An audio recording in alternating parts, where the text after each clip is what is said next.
राकेश जी, जैसे अभी आपने बताया पंडित काशीनाथ मिश्रा जी का आपने नाम लिया, तो अगर आप थोड़ा सा बता पाएं कि वो हैं कौन। परम पूज्य श्री काशीनाथ मिश्र जी, जो कि गत 40 वर्षों से श्रीमद् भागवत महापुराण, रामायण, अपने 18 पुराण पूरे ले लीजिए और वेदों के बहुत प्रकार ज्ञाता है, प्लस भविष्यवाणी इसके भी पूर्णतः ज्ञाता है। और यह पंडित जी जो है 40 वर्षों से जो हमारे समाज को एक धर्म की राह पे लाने का पूर्णतः प्रयास कर रहे हैं। पिछले कुछ समय से इसका बहुत ज्यादा प्रचार हो रहा है, तो ऐसा क्यों है कि पिछले कुछ समय से ही प्रचार हो रहा है? अगर वो गुप्त था तो, और अभी भी गुप्त होना ही चाहिए अगर आपने जैसा बताया। तो हमने पहले अभी कुछ देर पहले कहा कि उसमें लिखा हुआ है कि समय आने पर ही ये प्रकाश में आएगा। आपने ये थोड़ा सा एक बार बता दीजिए कि त्रिसंध्या है क्या एक्चुअली में? जो भविष्य मालिका के अनुसार, अकॉर्डिंग टू भविष्य मालिका, त्रिसंध्या जो है, इसमें हमको भगवान के 16 नाम है, भगवान के 10 अवतार है और दुर्गा माधव स्तुति है। तो भविष्य मालिका और जगन्नाथ पुरी जी का क्या कनेक्शन है? भविष्य मालिका आपने पहले बताया कि उड़िया भाषा में लिखी गई, और उड़िया भाषा में क्यों लिखी गई थी? क्योंकि भगवान के पंच सखा जो थे सारे उड़ीसा में ही उनका जन्म हुआ, और इसके बाद भगवान जगन्नाथ जी स्वयं उड़ीसा में विराजमान। महाभारत के समय एक बेला युद्ध रह गया था, जो कहा जाता है कि हो सकता है कि क्या वो युद्ध कलयुग में होगा? हाँ, ये है, सही बात है कि महाभारत का जब युद्ध चला द्वापर युग में, तो हम देखते हैं कि उसको 18 दिन का युद्ध कहा गया है, लेकिन 18 दिन नहीं रहा, क्योंकि दुर्योधन को जो है पंच पांडव ने, या हमारे जो भीम भैया थे, उन्होंने निकाल के आधे दिन में ही उनका जो है उनको गिरा दिया था। जैसे भी आप बता रहे थे कोरोना के बारे में, और ये जो अभी युद्ध चल रहा है इजराइल और ये सब युद्ध चल रहे हैं, तो भविष्य मालिका में ऐसी कौन कौन सी घटनाएं लिखी हुई हैं कि पास्ट में ये घटनाएं होनी थी और वो हुई ऑलरेडी? पास्ट में देखिए, आपको हम बताएं, मालिका में वर्णित है कि जब जगन्नाथपुरी का मंदिर है, उसका जो चूना, जो लाइम था उस पे पहले चूना को जब सरकार गवर्नमेंट निकालेगी, तो भारत में एक हम कह सकते हैं कि आकार, मतलब कि धन की कमी हो जाए, बहुत बुरा हाल हो जाए। आप उसको गूगल करके आप सब देखिए, गूगल करके 1991 में ये भारत का हालत यही था। So welcome to the vlog pod once again. आज के पॉडकास्ट में हम बात करने वाले हैं भविष्य मालिका के बारे में। आई होप आप लोगों ने सबने सुना होगा भविष्य मालिका के बारे में, और हम बात करने वाले हैं कल्कि अवतार के बारे में। इन सब बातों को करने के लिए आज हमारे साथ हैं राकेश जी, जो कि मथुरा से हैं। आई थिंक वो अपने बारे में खुद कुछ बताएंगे तो ज़्यादा अच्छा रहेगा। So welcome Rakesh ji. आपका शुक्रिया, बहुत धन्यवाद। जय श्री माधव। जय श्री माधव। तो राकेश जी, आप सबसे पहले थोड़ा सा अपने बारे में विस्तार में थोड़ा सा बता दीजिए ऑडियंस को। जी, हमारा नाम राकेश उपाध्याय है, हम मथुरा से हैं, और इससे पूर्व हम सेना में हमने सर्विस किया था, और प्रभु कृपा से सर्विस बहुत अच्छे से हुई, और आज भगवान की कृपा से हर चीज़ को, जैसे कि हम समझ सकते हैं कि आज के समय में आध्यात्मिक चीज़ें हैं जो कि हमारे जो यंगस्टर से दूर हो रहे हैं, और काफ़ी कुछ जो चल रहा है, तो प्रभु कृपा से, प्रभु के आशीर्वाद से हम उससे अलग होके आर्मी की सर्विस करने के बाद भी आज हम प्रभु की शरण में हैं, और प्रभु के बारे में क्या बोल सकते हैं, बस ये है कि अनंत कृपा प्रभु। जी जी जी। तो राकेश जी, मेरे को सबसे पहले आपसे ये पूछना था कि भविष्य मालिका है क्या, और आप इससे कैसे जुड़े, और मेरे को ये पूछना था इसका अस्तित्व क्या है, कि आपको इसके बारे में कब पता लगा? जी, सर्वप्रथम हम ये बताना चाहते हैं कि भविष्य मालिका जो ग्रंथ है, यह आज से 600 वर्ष पूर्व उड़ीसा के महान संत श्री अच्युतन दास जी के द्वारा लिखित है, यानी कि महाप्रभु जगन्नाथ जी के पंच सखा के द्वारा ही लिखी गई है। और भविष्य मालिका जो ग्रंथ है, यह उड़िया भाषा में लिखी गई थी, और उड़िया भाषा में लिखने के बाद इस ग्रंथ को गुप्त कर दिया गया था, इसलिए यह ग्रंथ जो है आज तक गुप्त रहा।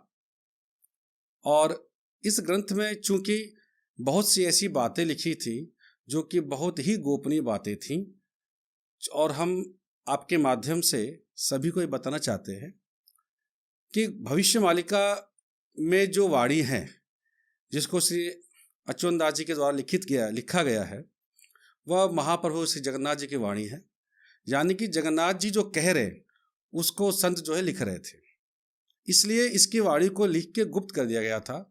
और आज जब प्रकाश का समय आया है, तब भविष्य मालिका जो है प्रकाश में आ रही है।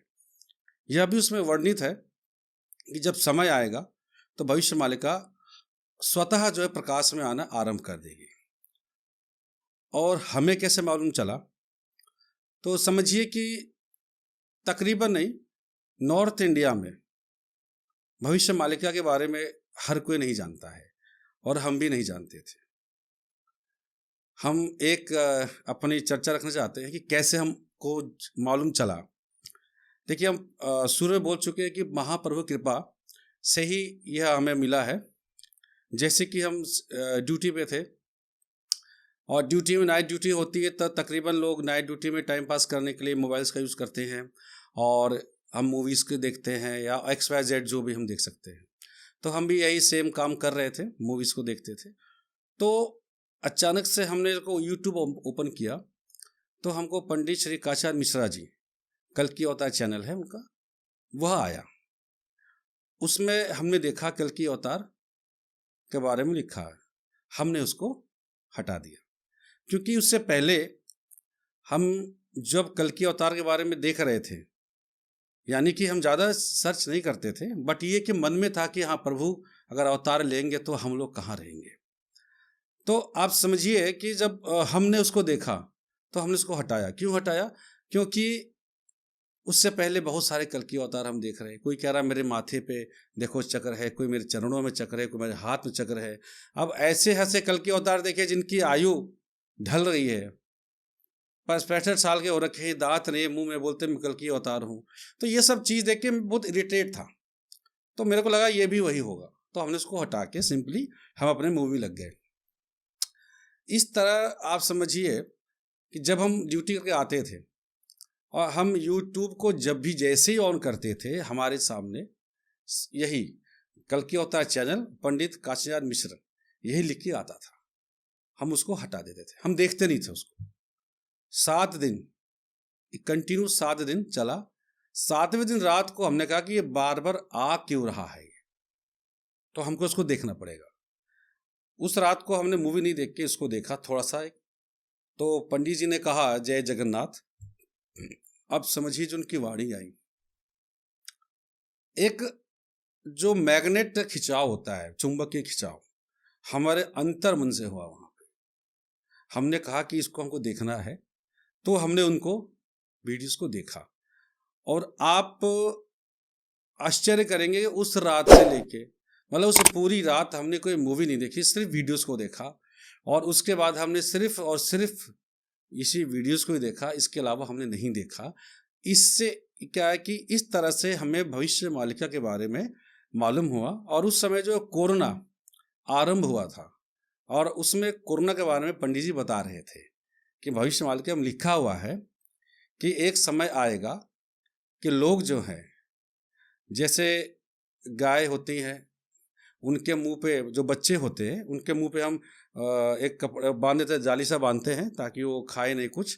तो बोला कि उसको बांध के मुंह पे कपड़ा बांध के लोग घूमेंगे और लोग आपस में उस चीज को, मतलब आत्मीयता जो है खत्म हो जाएगी। तो ऐसा पहले लिखा हुआ था भविष्य मालिका में? हाँ, भविष्य मालिका में स्पष्ट लिखा है। जब हमने ये सब सुना तो हमने प्रभु को प्रणाम किया कि हे नारायण, हे प्रभु, हे माधव, आपकी कृपा रही कि मेरे को जो वेद चाहिए था वे आपने दिया। तो भविष्य मालिका के थ्रू आज हम आपके सामने यहाँ बैठे हैं और ये इस तरह से हम भविष्य मालिका के बारे में जान पाए। जी, बहुत सुंदर। अच्छा राकेश जी, जैसे भी आपने बताया कि ये ग्रंथ पहले गुप्त था, तो मेरे को यही पूछना है कि पहले कभी इसके बारे में सुना नहीं, हमने भी नहीं सुना और आई थिंक ऑडियंस ने भी नहीं सुना इतना ज़्यादा। अब पिछले कुछ समय से इसका बहुत ज़्यादा प्रचार हो रहा है, तो ऐसा क्यों है कि पिछले कुछ समय से ही प्रचार हो रहा है अगर वो गुप्त था तो, और अभी भी गुप्त होना ही चाहिए अगर आपने जैसा बताया? बहुत सुंदर प्रश्न है आपका और आपके माध्यम से व्यूअर्स है, आप सबको हम बताना चाहते हैं कि यह जो प्रश्न है आपका कि ये पहले नहीं था और अब क्यों हुआ। तो हमने पहले अभी कुछ देर पहले कहा कि उसमें लिखा हुआ है कि समय आने पर ही ये प्रकाश में आएगा। यानी कि आप समझिए कि कोरोना जो आया, कोरोना काल से जो एक विध्वंस हुआ है पूरे वर्ल्ड के अंदर, सब जानते हैं इस चीज़ को, तो वहाँ से भविष्य मालिका का प्रकाश हुआ। इसमें लिखा हुआ था कि युग परिवर्तन का समय। अब देखिए, जैसे बताया गया है कि अगर आज हम पूछें, एक नॉर्मली हम सामान्य प्रश्न कि आपसे हम पूछते हैं कि क्या अभी क्या है, क्या कलयुग चल रहा है, तो आप क्या बोलेंगे? आप बताइए। जी, मतलब मेरे अकॉर्डिंग तो कलयुग ही चल रहा है। बिल्कुल जी। और ये सामान्यतः हर कोई यही बोलेगा कि अभी कलयुग चल रहा है। और भी अगर प्रश्न करें तो बोलेंगे 4,32,000 वर्ष की उसकी आयु है। यह बिल्कुल सत्य है, इसमें कोई भी दो राय नहीं है। हमारे वेद व्यास जी कभी भी गलत नहीं लिख सकते। लेकिन प्रश्न ये उठता है कि अगर 4,32,000 वर्ष की आयु है तो भोग कितना है? भोग मतलब? जैसे कलयुग की आयु मनुष्यों की दी गई है 108 वर्ष की, सभी की परम आयु, और हर युग के अनुसार मनुष्य की आयु जो है चेंज हुई है, परिवर्तन होता रहता है। तो आज कलयुग में 108 वर्ष की आयु दी गई, सभी को प्रभु जब नीचे भेजते हैं सबकी आयु होती है 108 वर्ष की। उसके बाद आपके साथ भी ऐसा होगा कि आपके साथ जितने लोग आए होंगे, कुछ आज नहीं होंगे, कुछ होंगे और कुछ शायद ना हो। तो ऐसा क्यों? सब एक साथ आयु लेके आते हैं। किसी की मृत्यु 30 साल में, कोई 20 साल में, कोई 55 साल में, कोई 100 साल पार कर जाते हैं। तो यह फर्क क्यों होता है, हमको ये समझना है। आयु सबकी बराबर, लेकिन ये क्यों? ये होती है भोग आयु। हमारे भोग, जैसे कि हम जितना पाप कर्म करेंगे, उन पाप कर्मों की वजह से जो आयु है हमारी क्षीण होती है, और इसी पाप कर्मों की वजह से आज कलयुग की आयु क्षीण हो चुकी है। यानी कि हम इसका खंडन नहीं कर रहे कि 4,32,000 वर्ष नहीं है, वह बिल्कुल सत्य है, पर जो उसकी भोग आयु है वह कितनी, तो यह शास्त्रों से भी लिखा गया है, शास्त्रों का भी प्रमाण दिया गया है, वायु पुराण में दिया गया है, हर जगह इसका दिया गया है। भविष्य मालिका में तो भविष्यमालिका तो स्पष्ट प्रमाण दिया गया है, और हमारे मनुस्मृति में सब कुछ लिखा गया है कि इसकी आयु जो है कलयुग की 5,000 वर्ष रहने वाली है, और स्पष्ट है ये। और आज के समय में ये आपके सामने जो है, आज कली जो है नहीं है, हम लोग संधि काल में, और संधि काल की वजह से, यानी कि संधि सत्य और कली के बीच में। अब देखिए प्रश्न उठता है, उठा सकते हैं आप लोग कि अगर कलयुग नहीं है तो ये आज क्या हो रहा है जी, इतना अधर्म और पाप क्यों हो रहा है? तो हमारा एक प्रश्न रहेगा कि अगर कलयुग नहीं है या कलयुग है, तो आज राम मंदिर, भगवान श्री राम का राम मंदिर 500 साल बाद उसी डेट में क्यों बना?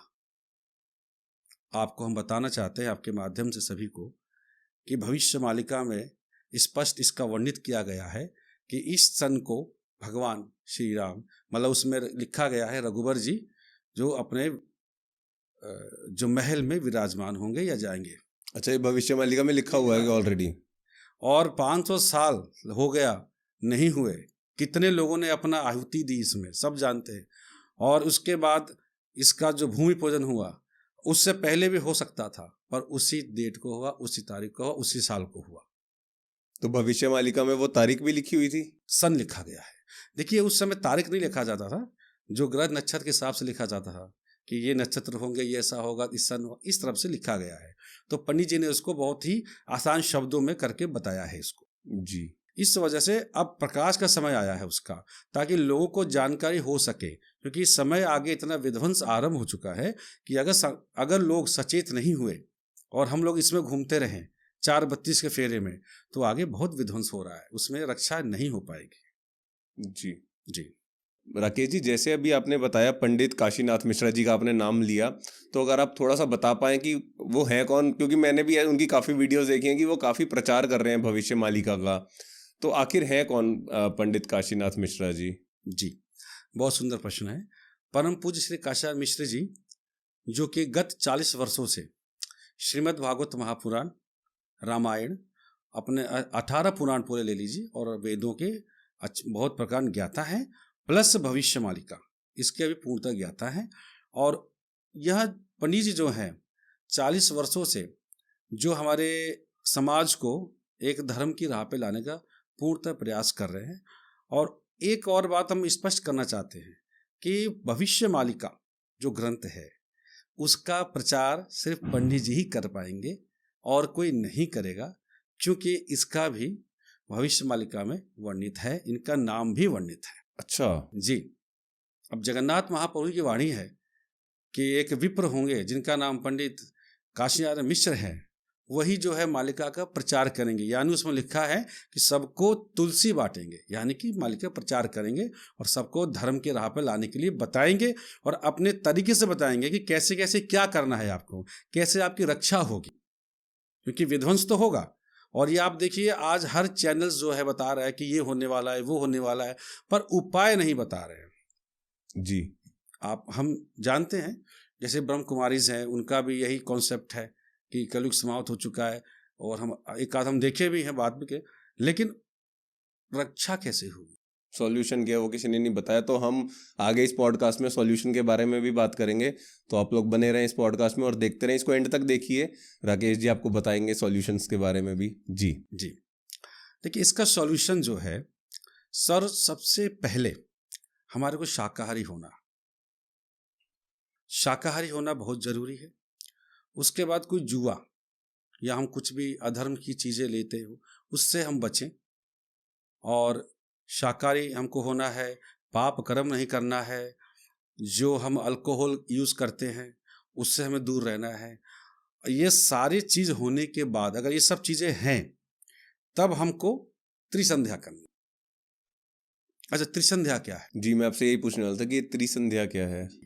देखिए, त्रिसंध्या जो है हर युग में, यानी कि इस कलयुग को छोड़ के द्वापर में, त्रेता में और सत्य में लोग करते थे। सतयुग तो खैर पूरे देवता ही थे, तो त्रेता में लोग त्रिसंध्या करते थे और द्वापर में त्रिसंध्या करते थे। त्रिसंध्या का महत्व क्या है, क्यों त्रिसंध्या के लिए बात की जा रही है?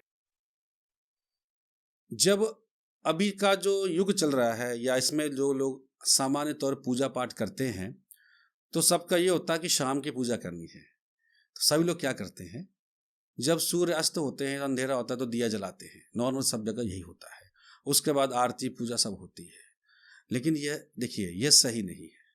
हमें संध्या में ही हमें कार्य करना चाहिए। अच्छा, त्रिकाल संध्या क्यों करनी है वो देखिए। जब हम संध्या करते हैं तो संध्या के समय पूरे यक्ष, गंधर्व, किन्नर, देवी, देवता सभी लोग अनंत महाविष्णु की आराधना करते हैं और उनके साथ हम भी उसमें शामिल हो जाते हैं। तो त्रिसंध्या का इतना प्रभाव है कि आप त्रिसंध्या करेंगे तो उसका फल जो है आपको अवश्य मिलेगा, इसमें कोई संदेह नहीं है, कहीं से भी नहीं है। और आप देखिए, लोग पूजा पाठ कर रहे हैं लेकिन लोग दुखी हैं। राकेश जी, मैं आपको यहाँ पे एक बार रोकूंगा। आपने ये थोड़ा सा एक बार बता दीजिए कि त्रिसंध्या है क्या एक्चुअली में। त्रिसंध्या जी, त्रिसंध्या क्या है? इसमें जो भविष्य मालिका के अनुसार, अकॉर्डिंग टू भविष्य मालिका, त्रिसंध्या जो है इसमें हमको भगवान के 16 नाम हैं, भगवान के 10 अवतार हैं और दुर्गा माधव स्तुति है, और भगवान का जो माधव नाम का हम जाप करें, और जो भगवान का कल की महामंत्र है, युग के अनुसार परिवर्तन हो चुका है, और इसके बाद आप अपना जयकारा करें, जयघोष करें। यानी कि मतलब मेन चीज, आप त्रिकाल संध्या में आप दशावतार, दुर्गा माधव स्तुति और 16 नाम। जी। तो क्या इसकी कोई बुक भी है अवेलेबल जिससे कि लोग त्रिसंध्या इजीली कर पाए? बिल्कुल जी, बिल्कुल है, सब कुछ अवेलेबल है, पर कंडीशन ये है कि हमें शाकाहारी होना चाहिए। क्योंकि अगर हम शाकाहारी नहीं होंगे, और ये हमारे धर्म में नहीं है जी, क्योंकि शाकाहारी होना सबसे प्रथम जरूरी है। उसके बाद हमको नशा, इससे दूर हम इस चीजों को लेके चले, तभी हम अगर त्रिकाल संध्या करेंगे तो हमको उसका फल मिलेगा। दूसरा, श्रीमद् भागवत महापुराण का पठन। आपके माध्यम से सबसे बोलना चाह रहे कि हम भागवत कथा को सुनने के लिए नहीं कह रहे, आपकी इच्छा है सुन सकते हैं, हम पठन के लिए बोल रहे हैं, पढ़ने के लिए बोल रहे हैं। क्योंकि अच्छा, पठन क्या पढ़ना है हमको, क्योंकि आज का समय ऐसा है कि कईयों के पास समय नहीं है, बहुत कम समय बचा है।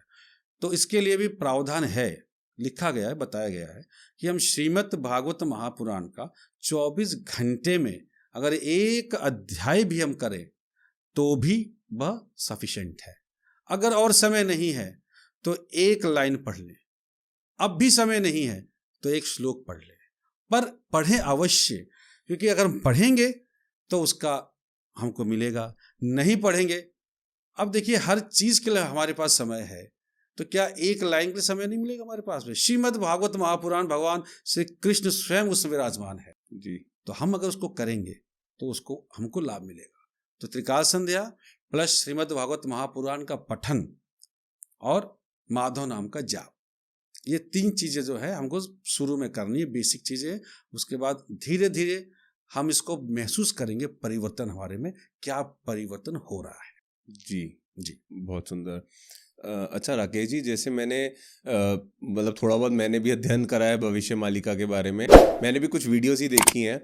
तो मुझे ये पूछना है कि मैंने ना बहुत कुछ सुना है कि जैसे उनका कनेक्शन जगन्नाथपुरी से बहुत ज़्यादा बताया गया है। तो भविष्य मालिका और जगन्नाथपुरी जी का क्या कनेक्शन है, अगर आप थोड़ा सा बता पाएं इस बारे में। हाँ, बहुत सुंदर प्रश्न है। देखिए, भविष्य मालिका आपने पहले ही बताया कि उड़िया भाषा में लिखी गई थी। और उड़िया भाषा में क्यों लिखी गई थी? क्योंकि भगवान के पंच सखा जो थे वो सारे उड़ीसा में ही उनका जन्म हुआ था, और इसके बाद भगवान जगन्नाथ जी स्वयं उड़ीसा में विराजमान थे। तो इस वजह से उड़िया भाषा में लिखी गई है। अच्छा, कनेक्शन क्या है? जब हमारे चैतन्य महाप्रभु जब आए थे, तो चैतन्य महाप्रभु आपने सुना होगा सब नाम, और प्रभु की कृपा है, सब जगह वृंदावन आए, यहाँ बसाया, फिर वो जगन्नाथपुरी गए, तो पंच सखाओं का उनके साथ मिलन हुआ। और जगन्नाथ दास जो पंच सखा में से एक पंच सखा थे, जगन्नाथ दास, उनके साथ मिलके, बाकी के साथ मिलके उन्होंने श्रीमद् भागवत महापुराण उड़िया भाषा में जो लिखा, और वहीं पे जाके भविष्य मालिका का भी उन्होंने विकास किया।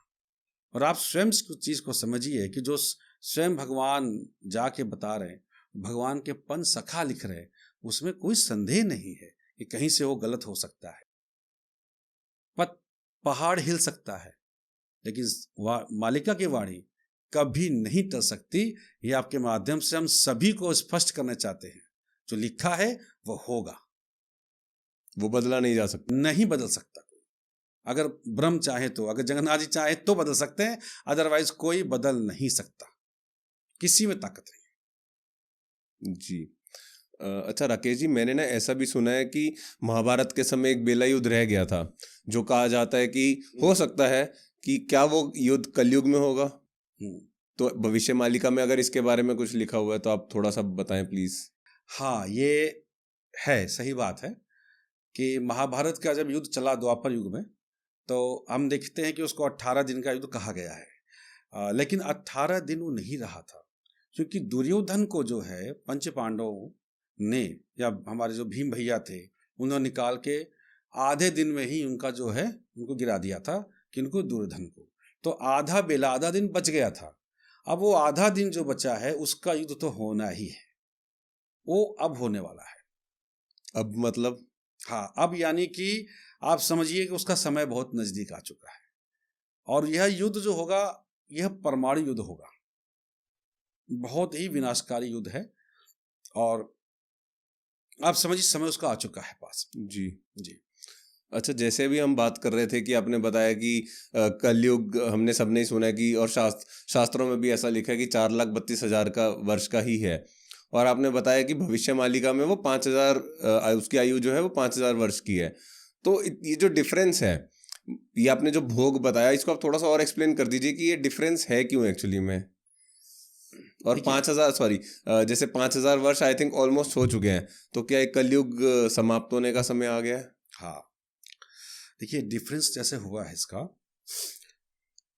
हर पाप की वजह से इसकी आयु घटती गई है। हम कुछ उदाहरण दे देते हैं। जैसे माँ गंगा है, हमारी माँ है गंगा माँ, लोगों ने उसमें उलग्न स्नान करना शुरू किया। उलग्न नग्न होकर स्नान करते थे, लोग करते हैं, आज भी करते हैं। तो वो चीज गलत है? हाँ, मल धोना सब कुछ कर, इस वजह से जो है उलग्न स्नान करने से कलयुग की आयु का 10,000 छेद हुआ है। गौ माता की हत्या एक बहुत बड़ा, ये भी आपके समक्ष आप सब देख रहे चीज को, उससे 1,00,000 वर्ष की आयु छीड़ी हुई है। इस प्रकार भगवान विष्णु की पूजा नहीं होती है, उससे आयु इसकी 10,000 से उसकी से, इस तरह से कई पाप करते करते इसकी आयु जो है टोटली 5,000 वर्ष रह गई। और इस वजह से इसका आज का कंडीशन है, और आज कलयुग नहीं है। तो आपको हम बता दें, इस समय संधि काल में हम लोग हैं, संधि काल में हम लोग हैं, और अकॉर्डिंग टू भविष्य मालिका 2032 से आज सतयुग का आरंभ होने जा रहा है। और आप समझिए कि अगर सतयुग का आरंभ होने जा रहा है तो हम लोग कहाँ हैं, कितना समय हमारे पास बचा है? क्या सतयुग में सब लोग जा सकते हैं? नहीं। तो जो ये भविष्य मालिका समय पे प्रकाश में आई है, यानी कि यह सबको एक चेतावनी रूप आई है कि आप लोग संभले, अपने आप को सुधारें, क्योंकि सतयुग में हर कोई नहीं जा पाएगा। और इसका बहुत सुंदर वर्णन दिया गया है कि जो विध्वंस होने जा रहा है, या देखिए विध्वंस होने जा नहीं रहा है, वो आरंभ हो चुका है। आप अपने चारों तरफ आप देखिए, आपको उदाहरण देते हैं, आप स्वयं बताइए, रशिया यूक्रेन का युद्ध क्या आज रुक गया? शांति हो गई? नहीं हुई। इसका वर्णित है उसमें। इजराइल का युद्ध किसके साथ हो रहा है? हमास के साथ हो रहा है, लेबनान के साथ हो रहा है, इराक के साथ, ईरान के साथ, 4 फ्रंट पे युद्ध हो रहा है। उसका रुका क्या आज? नहीं। इजराइल कह रहा है कि मैं रोकूंगा नहीं। इस तरह से आप समझिए कि आगे और भी फ्रंट खुलने वाले हैं युद्ध के। तो कैसे? तो समय हमारे पास बहुत कम है और इसी विकट स्थिति हमारे सामने आ जाएंगी कि हम चाह के भी कुछ नहीं कर पाएंगे। इसलिए भविष्य मालिका का प्रचार समय से हो रहा है कि लोग आए, त्रिकाल संध्या करें, भागवत महापुराण का पाठ करें, माधव नाम को जाप करें और अपने आप को सुरक्षित रखें। जी, जैसे अब आपने बताया माधव नाम का जाप करें, तो माधव नाम का क्या महत्व है? आप थोड़ा सा ये भी बताइए। बहुत सुंदर प्रश्न आपका, बहुत सुंदर। देखिए, एक हम बात बताते हैं, हर क्षण परिवर्तन होता है। हर युग जब आता है तो उस युग की चीजें पीछे हट जाती है, नया युग का चीज आरंभ हो जाती है, वो लागू हो जाती है। अगर हम सतयुग में जाते हैं, उसमें भगवान का नाम जाप करते थे, ओम नमो भगवते वासुदेवाय, सब लोग जाप करते थे। हंस रूप से प्रभु को लोग पूजते भी थे सतयुग में। उसके बाद त्रेता आया, तो क्या त्रेता में लोग ओम नमो भगवते वासुदेवाय का जाप नहीं करते थे? करते थे। लेकिन भगवान राम का जब अवतार होता है, तो भगवान राम का जब अवतार होता है, तो ये आप सब जानते हैं कि राम नाम की महिमा क्या हुई, कि पत्थर तैरे और कपि जो थे उन्होंने भगवान राम का नाम लेके, हनुमान जी भगवान राम का नाम लेके लंका पहुंच गए। और लास्ट में सबको पता है, जो ये अधर्म के ऊपर धर्म की जीत हुई थी, वह भी धर्म स्थापना थी, वह भी धर्म स्थापना थी। और धर्म स्थापना से पहले जो आदि कंडीशन है, ये कंडीशन उस समय भी थी, स्पष्ट वर्णित किया गया है।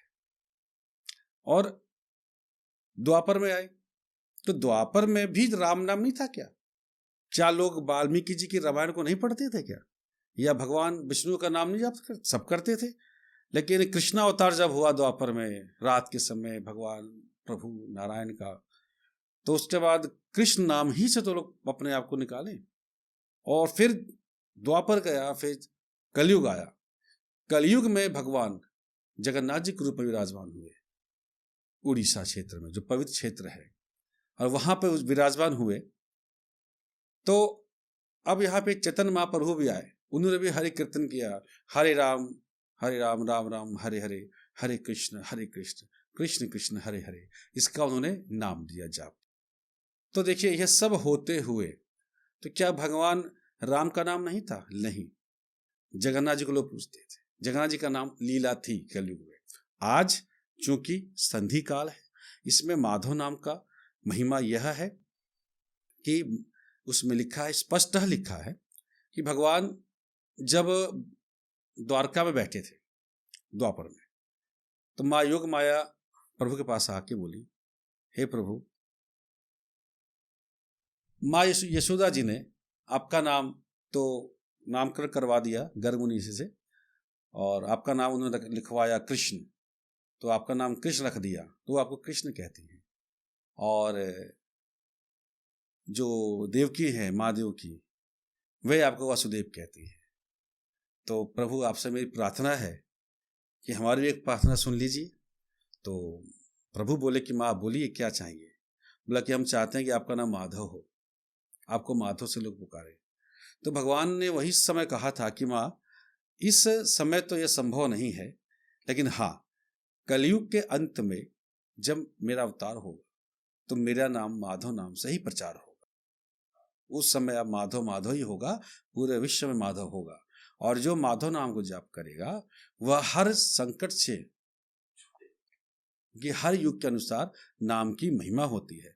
आपका नाम पूर्व जन्म में XYZ अमित था, और अगर हम आपको अमित रंग के पुकारे कि अमित सुनिए, आप नहीं सुनेंगे, ध्यान नहीं देंगे आप, क्योंकि वो नाम का प्रभाव नहीं है। आपका जो इस समय का नाम है उस नाम से आप पुकारेंगे तो आप अवश्य बात को सुनेंगे, बातचीत करेंगे, क्यों? उसका प्रभाव है। यानी कि हर युग के अनुसार प्रभु का नाम भी परिवर्तन होता है। तो आज के समय में प्रभु का माधव नाम का परिवर्तन है। और हम एक चीज और आपसे कहना चाहते हैं सभी के, आपके माध्यम से, कि माधव नाम जो है ये कोई पहली बार का नाम नहीं है कि आप लोग यह सोच रहे हो कि माधव नाम हम ना लें। माधव नाम माँ राधा रानी जब शुरू में मिली भगवान से, तो प्रभु को माधव नाम से ही प्रभु माँ ने पुकारा था। और माधव नाम द्वापर में भी अर्जुन लिए थे, माँ कुंती ली थी। तो माधव नाम कोई नया नहीं है। हाँ, ये है कि संधि काल में माधव नाम का जाप करने से हम लोगों को एक सुरक्षा मिलेगी और प्रभु का आशीर्वाद मिलेगा, कृपा मिलेगी। तो यह माधव नाम का महत्वता है जी। अच्छा राकेश जी, जैसे अभी आप बता रहे थे कोरोना के बारे में, और ये जो अभी युद्ध चल रहा है इजराइल और ये सब युद्ध चल रहे हैं, तो भविष्य मालिका में ऐसी कौन कौन सी घटनाएं लिखी हुई हैं कि पास्ट में ये घटनाएं होनी थी और वो हुई ऑलरेडी? तो ऐसी कौन कौन सी घटनाएं हैं, आप थोड़ा सा अगर ये भी बता पाए। पास्ट में देखिए, आपको हम बताएं, मालिका में वर्णित है कि जब जगन्नाथपुरी जो मंदिर है उसका जो चूना, जो लाइम था, उस पर पहले चूना था। अच्छा। तो चूना को जब सरकार गवर्नमेंट निकालेगी तो भारत में एक हम कह सकते हैं कि अकाल, मतलब कि धन की कमी हो जाएगी, बहुत बुरा हाल हो जाएगा। तो आप उसको गूगल करके आप सब देखिए, गूगल करके 1991 में ये भारत का हालत यही था। भारत ने अपना सारा सोना बेच के कर्ज लेके चलाया था, और उस समय जगन्नाथपुरी में पूरा का पूरा लाइम जो था उनका चूना उतार दिया गया था। इसलिए आज भी देखिए तो वहाँ पे लाइम नहीं है। एक ये घटना हो गई। दूसरी घटना लिखी थी कि जिस मंदिर के ऊपर जहाज नहीं जाते, जिस मंदिर के ऊपर कोई पक्षी नहीं बैठता, उसमें लिखा था कि उस पे जब गरुड़ पक्षी बैठेंगे, यानी कि जो अशुभ पक्षी, जो मांसाहारी पक्षी वहां बैठना शुरू करेंगे, तो आज ये हर कोई देख सकता है। यूट्यूब पे हर जगह इसके बारे में दिया गया है। बैठ रहे हैं, आज भी बैठ रहे हैं, जगन्नाथपुरी मंदिर बैठ रहे हैं। हर चीज का स्पष्ट संकेत दिया गया है। जो अभी 4 द्वार खुले, शायद पहले 3 द्वार थे, अब 4था द्वार खुला है, इसके बारे में भी उसमें लिखा गया है। सब कुछ क्लियर पहले बता दिया गया है, और आज हो रहा है। कोरोना वगैरह के बारे में भी था। हाँ, कोरोना के बारे में स्पष्ट पहले से था। मतलब कोरोना नाम नहीं था, एक महामारी आएगी जो कि जिसमें कि लोग जो है अपने मुंह पे कपड़ा बांध के घूमेंगे, वो सब लिखा है। और आगे एक चीज और लिखा है, ये 64 प्रकार की बीमारियां आने वाली, महामारी, और जो अब आएंगी, जैसे मान लीजिए कोरोना में क्या था कि लोग 1-1 महीने तक सर्वाइव कर जाते थे, 1 महीना हो गया, 2 महीना, 1 महीने में लोग सही हो जाते थे। अब जो बीमारी आ रही है ये उससे डबल है। इसमें हमको लगता है 2 घंटा भी मुश्किल है, क्योंकि वॉमिटिंग होगी, बहुत कुछ लिखा है वो। हाँ, एक चीज बता दें, ये कंट्रोल में नहीं होगी, मेडिकल साइंस की कंट्रोल में नहीं होगी, क्योंकि बीमारियां, यह एक दिव्य बात है, बीमारियां नहीं है, पर जो समय के अनुसार जो चीज होना है वो होगा ही होगा। तो ये कंट्रोल में नहीं आएंगी और इसका इलाज नहीं मिलेगा, क्योंकि जो भविष्य मालिका में लिखा है वो होकर ही रहेगा। हम यहाँ से आपके माध्यम से सभी को स्पष्ट कर देते हैं, होना ही है।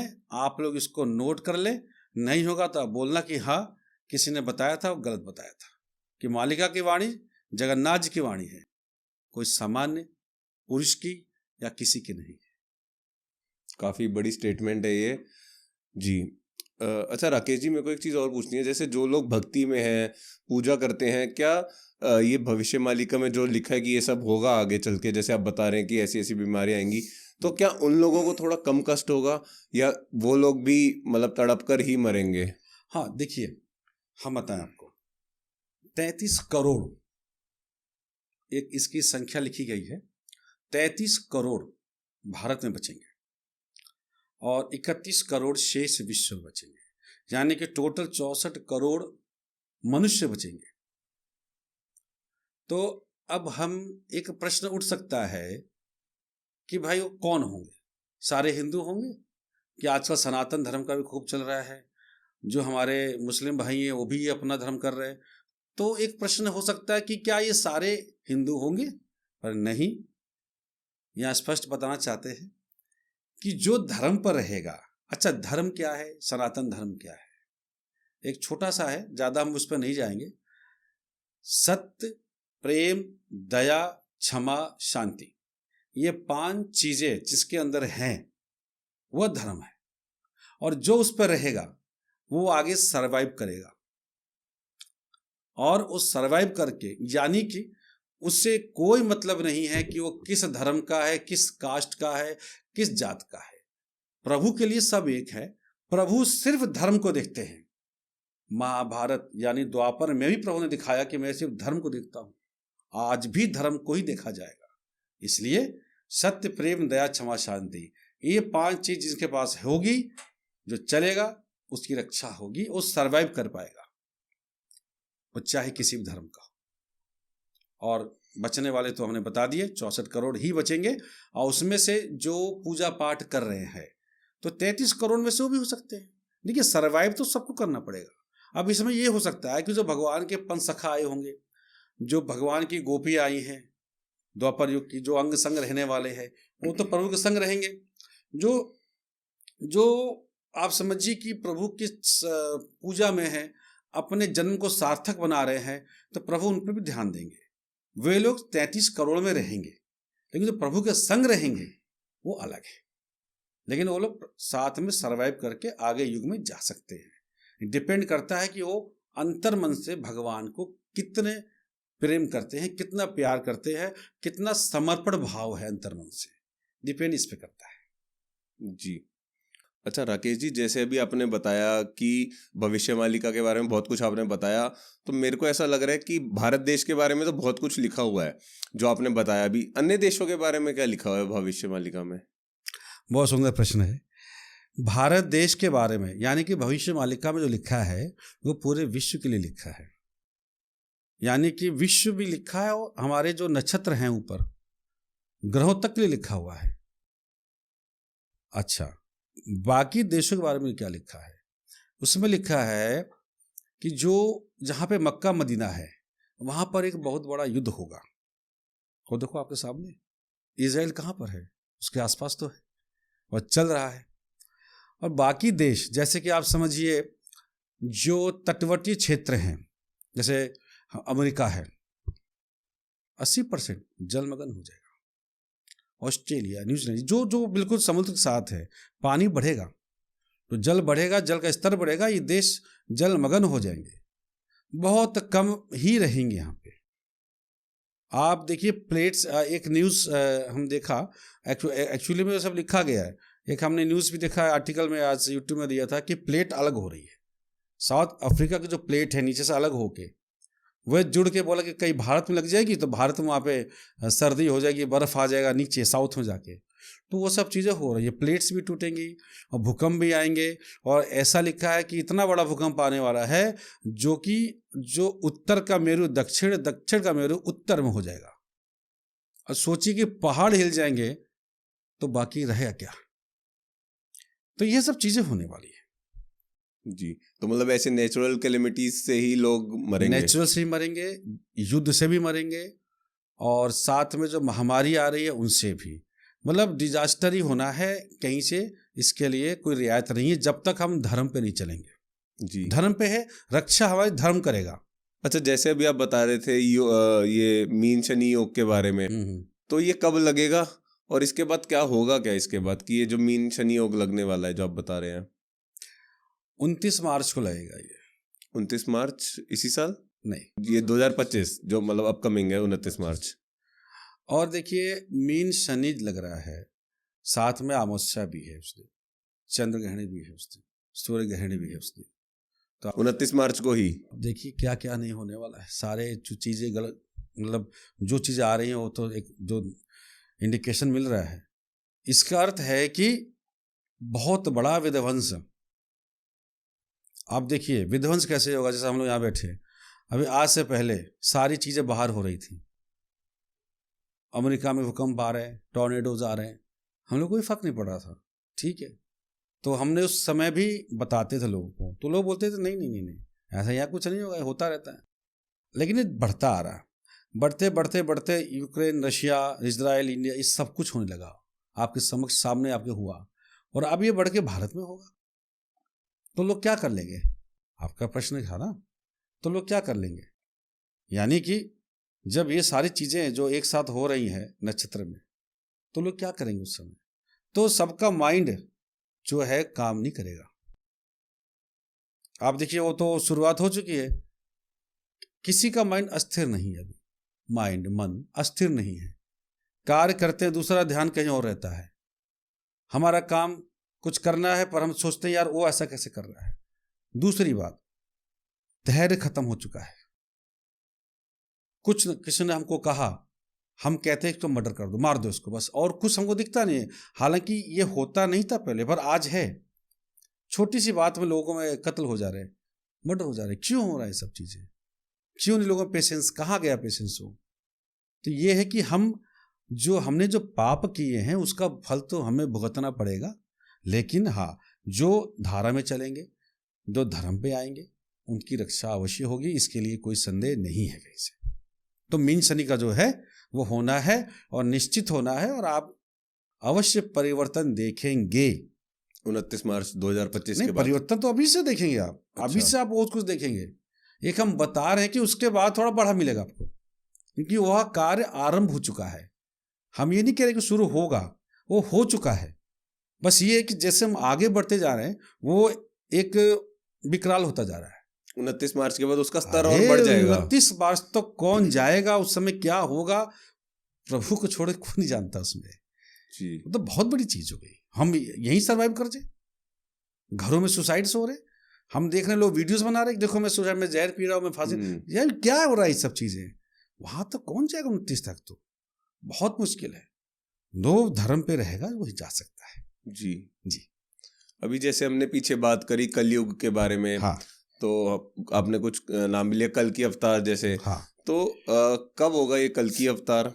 इसके बारे में आप अगर थोड़ा सा बता पाएं, कल की अवतार के बारे में। अभी जैसे मूवी भी बनी कल की नाम से, ऑल्दो मैंने देखी नहीं है वो मूवी, तो उसमें भी काफी कुछ बताया गया कल की अवतार के बारे में। तो आप अगर थोड़ा सा बताएं। जी। अकॉर्डिंग टू भविष्यवाणी उसमें वर्णित है कि जो संत जी पूछ रहे हैं चौनदास जी प्रभु से कि प्रभु आपका जब अवतार होगा तो क्या क्या इंडिकेशंस होंगे, क्योंकि उस समय तो लोग पहचान नहीं पाएंगे आपको, आपके भक्त कैसे आपको पहचानेंगे, या सब आपको पहचानेंगे, क्या रहेगा? तो भविष्यवाणी में स्पष्ट दिया गया है, वो हम आपको बता रहे हैं। सबसे पहले जगन्नाथपुरी, जो हमने आपको अभी बताया कि कोई भी पक्षी बैठता नहीं था और कोई भी एरोप्लेन ऊपर से जाता नहीं था, वहां पे बैठना आरंभ करेगा, पहला। दूसरा, भगवान जगन्नाथ जी का जो रथ चंद हुआ, जो अंदर बांधते बाहर जाता है, उसमें अपने आप आग लग जाएगी। आग लगती है, आग लोग देख सकते हैं, ऑलरेडी लग चुकी है। गूगल करिए, सब आएगा आपको। और जो उनका अरुण स्तंभ है अंदर, अरुण स्तंभ यानी कि ब्रह्मा जी के द्वारा उसको स्थापित किया गया था, केंद्र है, वहां पर भी अस्तु पक्षी बैठेगा। तो प्रभु वहां पे नहीं है। प्रभु ने बोला कि सारी चीजें होंगी, या फिर मैं जो है, इसका अर्थ होगा कि मैं जो दारुण विग्रह मेरा, दारू विग्रह जो जगन्नाथ जी का जो विग्रह, उसको छोड़ के मैं नर शरीर लेके कल के रूप में चला जाऊंगा। यानी कि प्रभु नर शरीर में आएंगे तो मैं छोड़ चुका हूंगा। और उन्होंने स्पष्ट लिखा है कि जो अंतिम राजा 19वें राजा होंगे, उनके संतान नहीं होगी, उस समय मैं वहां पर रहूंगा, कल की अवतार में आ चुका, वहां छोड़ दूंगा क्षेत्र को। राजा कहाँ के? राजा उड़ीसा के। अच्छा। जो राजा है, जब जगन्नाथ महाप्रभु की जब निकलता है तो झाड़ू मारते हैं, जो राजा है ना वहाँ के, वो सोने की झाड़ू होती है, उससे वो झाड़ू मारते जाते हैं, प्रभु का रथ चलता जाता है। उससे क्या है कि वो उसमें लिखा है जो राजा होंगे 19वें, उनकी संतान भी नहीं होगी। और आज सेम चीज है। तो अभी जो राजा है वो 19वें राजा है और उनकी कोई संतान नहीं है। संतान नहीं है। और ये भी लिखा है कि जब मैं जगन्नाथ क्षेत्र में नहीं रहूंगा तो वहां पे उनको पूजा पाठ कम हो जाएगा। यानी कि राजा पहले वहां रहते थे, पुरी में रहते थे, अब राजा कहाँ रहते हैं, भुवनेश्वर आ गए। तो अब कभी कोई ऑकेशन हुआ तो चले जाते हैं, फिर आ जाते हैं। पहले वहीं सेवा करते थे लोग बैठ के, आज आपके सामने स्पष्ट है। और भी चीजें हैं, तो इस वजह से इसमें स्पष्ट दिया गया है कि ये चीजें होंगी तो मैं वहां पे नहीं हूंगा। आग लगना,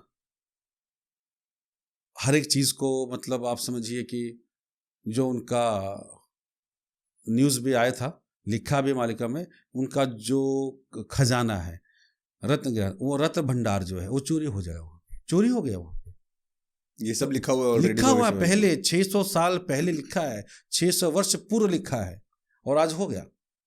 और अगर महाप्रभु वहां पर हैं तो किसकी हिम्मत है कि वहां पे रत्न भंडार से चोरी कर सके? किसी की आज तक नहीं हुआ, अब हुआ। तो मालिका स्पष्ट बता रही है, लोगों को समझना है खुद। तो जैसे अब आप बता रहे हैं कि ये सब घटनाएं ऑलरेडी हो चुकी हैं और हो रही हैं, तो क्या कल की अवतार ऑलरेडी हो चुका है? क्या हम ये समझ सकते हैं, मान सकते हैं? आपको तो हमने इंडिकेशन बता दिए जी। तो उस इंडिकेशन से आप क्या अपना सोच क्या लगाते हैं, इस डिपेंड आपके ऊपर करेगा। अगर मैं बोलूं कि कल की अवतार हो चुका है तो यह इसको कितने लोग मान पाएंगे? सबसे पहली बात को ग्रहण करें कि एक एक शब्द को हम लेकर चलें, एक एक जो स्टेप लेकर चलें। हम ये कहते हैं कि सभी लोग देखें, पहले उसको जांचें, उसके बाद आए। और हम ठोक के कहते हैं कि मालिका महाप्रभु की वाणी है, नहीं टल सकती तो नहीं टल सकती, और किसी में दम है तो बोल के दिखा दे कि गलत है तो मान जाऊंगा इस चीज को। जी जी। अच्छा, जैसे अभी ये हम बात कर रहे थे सतयुग की भी, और कलयुग का भी कुछ ही समय का रह गया है और ये सब। तो जैसे आपने बताया कि सतयुग, अब मेरे को ये पूछना है, सतयुग कब से लगेगा और इसमें कितनी पॉपुलेशन रह जाएगी? जैसे आपने जो बताया 64 लाख, क्या वही सिर्फ पॉपुलेशन होगी जो सतयुग में रह जाएगी? सतयुग में जब जाएंगे तो 64 करोड़ की ही पॉपुलेशन, 64 करोड़, 64 लाख नहीं, 64 करोड़ की रहेगी, जिसमें कि शेष 31 और भारत में 33, तो मिला के 64 करोड़ की रहेगी पॉपुलेशन। उस समय कोई राजतंत्र रहेगा, लोकतंत्र नहीं रहेगा, और स्वयं महाप्रभु जो हैं, कल की भगवान जो हैं, राज करेंगे। एक छत्र राज होगा पूरे विश्व में, और एक छत्र सनातन धर्म की ध्वजा होगी, और उसको सब पालन करेंगे। अच्छा, मतलब सिर्फ सारे धर्म, सिर्फ एक ही धर्म रह जाएगा, सनातन धर्म, और उसको सब पालन करेंगे। और ध्वजा कौन सी होगी? पंचरंगी ध्वजा। पंचरंगी ध्वजा होगी, जो प्रभु की ध्वजा हर युग में प्रभु को लेके आए हैं। द्वारका में प्रभु की ध्वजा थी, द्वापर में भगवान कृष्ण जब थे तो पंचरंगी ध्वजा थी, आज भी प्रभु की ध्वजा पंचरंगी है। तो जैसे अभी आप ये ध्वजा की बात बता रहे थे जी, तो इसमें कौन कौन से रंग हैं? जो आपने बताया कि 5 रंग की ध्वजा है, तो कौन से 5 रंग हैं, अगर आप थोड़ा सा बता पाए, और उन 5 रंगों का महत्व क्या है कि एक जो 5 रंग है वो किस चीज को दर्शाते हैं?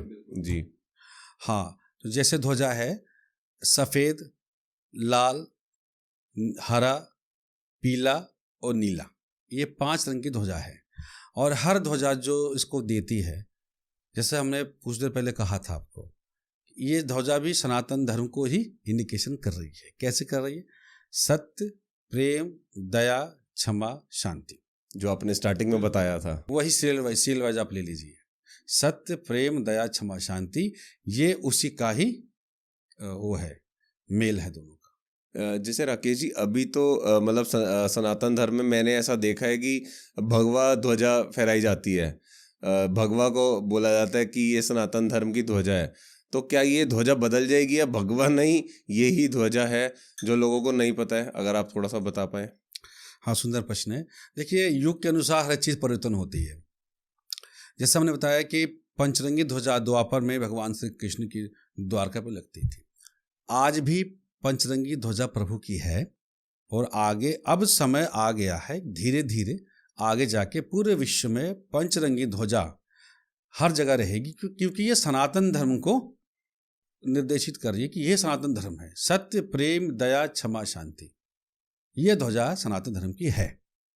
ये आगे जाके यही पूरे वर्ल्ड में रहने वाली है। जी मेरे को एक आखिरी प्रश्न, मेरे को पता है आपके पास थोड़ा समय कम है, तो हम इस पॉडकास्ट को यहीं पे समाप्त करेंगे। एक आखिरी प्रश्न जो कि मेरा खुद का पर्सनल क्वेश्चन भी है कि मैंने ऐसा सुना है भविष्य मालिका में 7 चिरंजीवियों का वर्णन है, तो क्या वे ऑलरेडी आ चुके हैं? वो जो 7 चिरंजीवी हैं, कि वो कौन है आप बता सकें, और वो क्या वो ऑलरेडी आ चुके हैं? देखिए, 7 चिरंजीवी का वर्णन भविष्य मालिका में भी है, श्रीमद् भागवत महापुराण में भी हमारे साथ हर जगह दिया गया है। तो 7 चिरंजीवी हैं, इसमें कोई संदेह नहीं है। युद्ध जो होने वाला है इसमें इनका रोल है, जैसे अश्वत्थामा जी का रोल है, हमारे जो देवापी थे, मरु थे, ये भी आएंगे। जो चीज़ है वो हैं, उनका होना है और युद्ध के आएंगे। हमारे जो महावीर हनुमान जी थे, उनका भी रोल है इसमें। तो ये हैं, ये सत्य है, होगा ही होगा, आएंगे बिल्कुल। जी, तो क्या मतलब आएंगे या ऑलरेडी आ चुके हैं? हाँ ठीक है, आ चुके हैं। जैसे अश्वत्थामा है, उनका जन्म हो चुका है, ये भविष्य मालिका में लिखा हुआ है। भविष्य मालिका में यहाँ तक लिखा है कि कौन कौन है जो प्रभु के पास आएंगे, यानी कि प्रभु के पास आएंगे। 33 करोड़ तो बचेंगे, वो तो हैं। वो तो मान लीजिए जैन धर्म है, कुछ मुस्लिम्स हैं, वो बोलेंगे हम तो भागवत पढ़ते ही नहीं है, हम क्या करेंगे, हम तो मर गए पूरे। नहीं, हमने कहा सत्य प्रेम दया क्षमा शांति। हमने कुछ मुस्लिम मित्रों को देखा है जो कि बिल्कुल आप देखेंगे तो उनको आप नहीं बोल सकते, नॉन वेज नहीं खाते, अल्कोहल नहीं करते, शांत पवित्र बिल्कुल। तो ये, लेकिन ये सब नहीं है, ये तो पूरे वर्ल्ड में सब जगह नहीं है, तो बहुत रेयर केसेस हैं। तो जिसमें सत्य प्रेम दया क्षमा शांति है वो आएंगे। अच्छा राकेश जी, जैसे आपने अभी हम चर्चा कर रहे थे, आपने बताया कि महाभारत के समय आधा बेला युद्ध रह गया था जो कि कलयुग में होगा, है ना? तो क्या उस समय के जो योद्धा थे वो भी आएंगे कलयुग में? बहुत सुंदर प्रश्न है आपका, बहुत सुंदर। ये बिल्कुल सही है। महाभारत का आधा बेला युद्ध होने जा रहा है और उसमें युद्ध करने के लिए उस समय के योद्धा आएंगे। वे आ चुके हैं, सब मानव शरीर में है और सब अपने अपने कर्म में है। यह जब समय आएगा तो महाप्रभु की सुधर्मा महासभा बैठेगी। सुधर्मा महासभा, ये आप सब जानते हैं, सुधर्मा सभा बैठती है। उसमें प्रभु जो है सबको कला देंगे, यानी सबके बारे में सबको बताएंगे। अभी के समय सब आ चुके हैं, हर जगह जहाँ जहाँ लोग जन्म ले चुके हैं। पंच पांडव ले चुके हैं, कौरव आ चुके हैं, कर्ण आ चुके हैं, भीष्म पितामह आ चुके हैं, हर कोई आ चुका है। मानव शरीर में है। तो उनको मतलब जिस भी शरीर में वो आए, उनको खुद भी नहीं पता होगा कि वो इस रीजन के लिए आए, कुछ नहीं पता। जब जैसे कि मालिका में लिखा है, जो भगवान के साथ हर युग में रहे हैं, धर्म स्थापना में रहे हैं। एग्जाम्पल के लिए सतयुग में तपी थे, त्रेता में कपी थे, द्वापर में गोपी और यदुवंशी, कलयुग में भक्त आए थे, अब संधि काल में वे लोग आ रहे हैं। वो सारे आ रहे हैं, आ चुके। अब ये है उनका प्रकाश होना। प्रकाश प्रभु करेंगे, प्रभु उनको याद दिलाएंगे, क्योंकि उनको मालूम है कौन क्या है। अभी किसी को नहीं पता कि कौन क्या है। हाँ, ये है कि अगर वे सुनेंगे, अकॉर्डिंग टू भविष्य मालिका सुनेंगे कि प्रभु का अवतार हो गया है या होने वाला है, उनको कंपन होगा। वो चाहे रिक्शा चला रहे हो, चाहे ऑटो रिक्शा चला रहे हो, चाहे, देखिए मिलेनियर कोई नहीं है इसमें, लेकिन हाँ आ चुके, तो उनको कंपन होगा, बोलेंगे प्रभु कहाँ है, मुझे आपको ढूंढना है, कहाँ है प्रभु, रक्षा करे। तो वे सब आ चुके हैं। अब ये है कि कौन कहाँ है, किस रूप में, महाप्रभु को छोड़ के कोई जानता नहीं है। वो सही समय पे ही बाहर आएंगे। हाँ, बिल्कुल, क्योंकि अभी जो समय चल रहा है, ये समय भक्तों का एकत्रीकरण का समय चल रहा है। जो धारा हमने बताई थी, उस धारा को लोग लेके चले, अवश्य प्रभु की कृपा प्राप्त होगी। जी, बहुत सुंदर। राकेश जी, जैसे अभी आपने बहुत सारी चीजें बताई कि युद्ध होने वाला है और ये कलयुग खत्म होने वाला है, तो मेरे को ऐसा लगता है लोगों के मन में डर भी आ रहा है। मतलब लोग जागरूक तो अलग हो रहे हैं भी कि उनको ये चीज समझ नहीं आती कि उन्हें अच्छा बनना है, कि नॉन वेज छोड़ दें, अल्कोहल छोड़ दें, बट वो डरते ज्यादा है। तो आप ये बताइए, क्या ये डर पैदा कर रही है भविष्य मालिका? देखिए, अगर डर पैदा करना होता तो उपाय नहीं बताती। अगर हमें डर फैलाना है तो सिर्फ यही बोलते हैं कि ये होने वाला है, वो होने वाला है, सब मरेंगे, सब जाएंगे, गड्ढे में गिरेंगे, सब खत्म होंगे, लेकिन उपाय नहीं बताते। तो भविष्य मालिका में उपाय बताया गया है कि आप त्रिकाल संध्या करें, श्रीमद् भागवत का महापुराण का पाठ करें, डेली एक अध्याय पाठ करें, माधव नाम को जाप करें, ये 3 काम करें, बाकी आगे का रास्ता जो है अपने आप खुलता जाएगा। तो इसमें हम आप सबसे कहना चाहते हैं कि इसमें भय की कोई भी आवश्यकता नहीं है, कहीं से भी संदेह ना करें। भविष्य मालिका महाप्रभु जगन्नाथ जी की वाणी है और अच्युत दास जी लिखे हैं, तो किसी भय के लिए नहीं लिखे हैं। इसमें नाश होगा तो अधर्मियों का नाश होगा, मलच्छों का नाश होगा, असुरों का नाश होगा। किसी भगवान का जो भक्त है, जो भगवान की शरण में है, उनकी रक्षा होगी। आप समझिए इस चीज को। जो धर्म पे हैं और धर्म करके अधर्म कर रहे हैं, क्या कहेंगे उनको आप? आज के समय में धर्म कर रहे हैं और धर्म में अधर्म है उनका, किस कैटेगरी में है? प्रभु क्या बोले थे कि वे मेरे को प्राप्त करो, मेरा रास्ता चुनो। आज कहते हैं ऐसा करो तो प्रभु मिलेंगे, तो मेरे मत में आओ तो प्रभु, मतलब संप्रदाय मत अलग अलग हो गए। क्या प्रभु अलग अलग मत से प्राप्त होंगे? या भगवान गीता में कह दिए कि यार ये करो, मुझे प्राप्त करो, मैं नाम जाप करो, कुछ मत करो, इसके बाद अलग अलग मत क्यों हो रहे हैं? यही सब चीजें हैं। इसलिए हम कहते हैं आप लोग भय मत करिए, एक ही मत में आइए कि जो त्रिकाल संध्या करना है, श्रीमद् भागवत महापुराण का पाठ करना है और भगवान माधव जी का नाम जाप करिए। आप अवश्य परिवर्तन को महसूस करेंगे, अंतर्मन से करेंगे। हाँ, और जो अब मुस्लिम भाई हैं, अन्य धर्म के भाई हैं, वो नहीं कर सकते, तो इसका अर्थ ये नहीं कि वो नहीं जाएंगे। हम पहले बता चुके हैं, सत्य, प्रेम, दया, क्षमा, शांति, जो 5 चीज़ों को धारण करेंगे, चाहे किसी भी धर्म के हो, वो अवश्य जाएंगे। प्रभु कृपा धर्म पे जो है उसके साथ रहेगी, अवश्य रहेगी, इसमें कोई संदेह नहीं कहीं से। जी, तो बेसिकली भविष्य मालिका आप लोगों को डराने के लिए नहीं है, आपको जागरूक करने के लिए बिल्कुल, बिल्कुल, कि अगर बिल्कुल। आप कुकर्म पे चल रहे हैं तो प्लीज उस पे को छोड़ के अच्छे कर्मों पे आ जाओ। ये आई थिंक इसी चीज के लिए बिल्कुल भविष्य सत्य है मालिका। आपकी बात, बिल्कुल सत्य, क्योंकि यही चीज जो भी है। लिखा हुआ है वो बदला तो जा नहीं सकता है। नहीं नहीं नहीं, बट बदलेगा नहीं। जी, तो वही है कि आपको डराया नहीं जा रहा है, सिर्फ आपको जागरूक किया जा रहा है। जी बिल्कुल। जी, तो राकेश जी, जैसे मेरे को ये पूछना है कि सनातन धर्म में ऑलरेडी भविष्य पुराण है, तो फिर भविष्य मालिका की क्या जरूरत है? अच्छा, बहुत सुंदर प्रश्न है जी। ये भविष्य पुराण, ये भी वेद व्यास जी लिखित है, वेद व्यास जी ने लिखा था, लेकिन आप समझिए कि वो लिखे हुए 5000 वर्ष से अधिक हो गया है। ठीक है, और आप देखिए एक चीज को, उसके कुछ पन्ने गायब हैं उसमें से। हमारी जगह से चर्चा हुई बात होती है कि भविष्य पुराण में कुछ चीजों, जो कल की भगवान के बारे में लिखा गया था, वो नहीं है उसमें।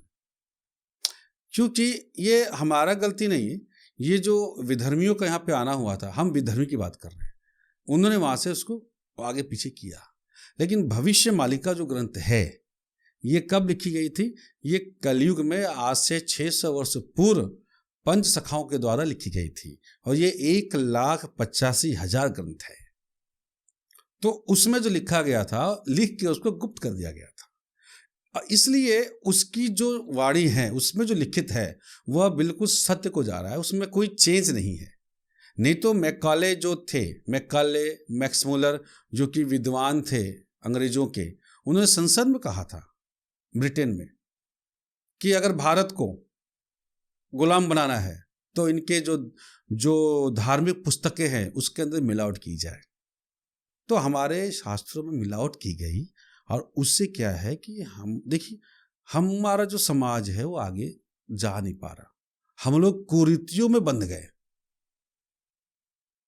क्या ये जो एक प्रथा चली थी, सती प्रथा, ये नहीं है, सती प्रथा नहीं है,